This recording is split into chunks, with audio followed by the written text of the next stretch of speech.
आज हम जानेंगे कक्षा 9th का प्रश्नावली 2.2 का 1 नंबर। निम्नलिखित पर बहुपद 5x - 4x² + 3 के मान ज्ञात कीजिए, यही कहता है इसमें।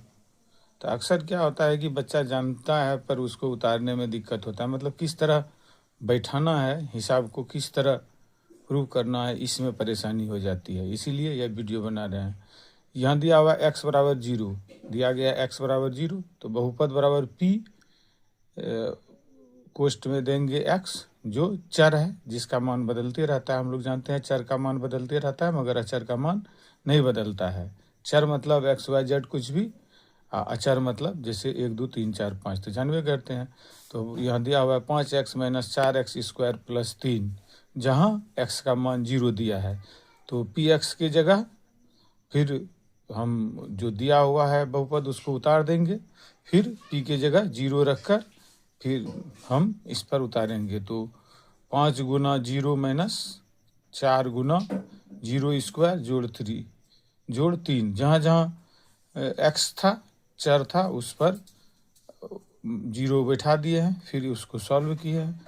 हम जानते हैं किसी संख्या को 0 से गुना करते हैं तो 0 होता है, फिर 4 को भी 0 से गुना किए तो 0 हुआ, +3, तो इसका आंसर 3 हो गया। फिर दूसरा में दिया हुआ है x बराबर -1 दिया गया है, तो px फिर बहुपद लिखेंगे, जहाँ x का मान -1 है, तो फिर px बराबर 5x - 4x² + 3, तो 5 p x के जगह -1 है, तो 5 गुना जहाँ जहाँ x है -1 डालते चले जाएंगे x की जगह।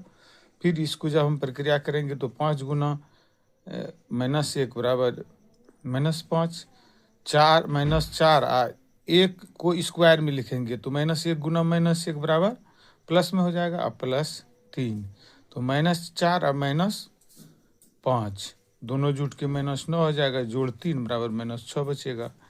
उसके बाद वो है